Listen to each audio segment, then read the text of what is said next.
ஓம் ஸ்ரீ சாய்ராம். அன்பான சாய் பக்தர்கள் அனைவருக்கும் வணக்கம். அன்பான ஷிரடி சாய்பாபாவின் ஆசீர்வாதமும் அன்பான பகவான் ஸ்ரீ சத்ய சாய்பாபாவின் ஆசீர்வாதமும் இந்த பதிவை பார்க்கும் சாய் சகோதர சகோதரிகள் அனைவருக்கும் கிடைக்க மனதார பிரார்த்தனை செய்கிறேன்.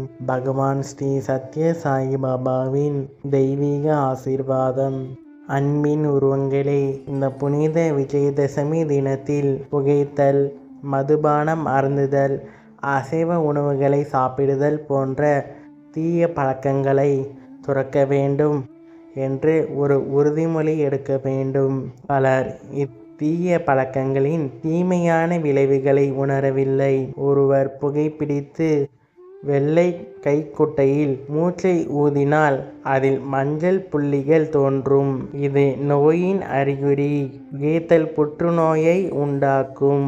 மதுபானம் அருந்துதல் அசுர குணம். அது மயக்கத்தை உண்டாக்கி உங்களை மறக்க செய்கிறது. அசைவ உணவு உண்ணுதல் கூட தீய குணமே. மனித உடலே சதை கொண்டு ஆனது.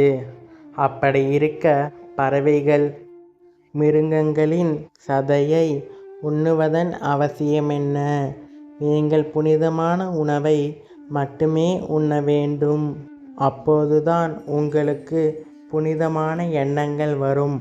புனிதமான சிந்தனைக்கும் புனிதமான செயல்களுக்கும் புனிதமான உணவு அவசியம். பீஷ்மர் போன்ற மகானே கெட்ட உணவின் பழக்கங்களாவே துன்பம் அனுபவித்தார். அதன் விளைவாக அவர் 56 நாட்கள் அம்புகளின் படுக்கையில் படுத்திருந்தார். புனிதமான எண்ணங்களை பெறுவதற்காக புனிதமான உணவை உண்ணுவதுடன் புனிதமான பார்வையையும் வேண்டும். யாரிடமும் தீய பார்வை விடாதீர்கள். பிறரை பற்றி தீயதை பேசாதீர்கள். தீயவற்றை கேட்காதீர்கள். தீய எண்ணங்களை மனதில் கொள்ளாதீர்கள். தீய செயல்களில் ஈடுபடாதீர்கள். யாருக்கும் துன்பம் கொடுக்காதீர்கள். இதற்கும் மேலாக தன்னை மேம்படுத்தி கொள்ள வேறு எதுவும் செய்ய வேண்டியதில்லை. தெய்வீக அருளுரை, அக்டோபர் 1, 1998.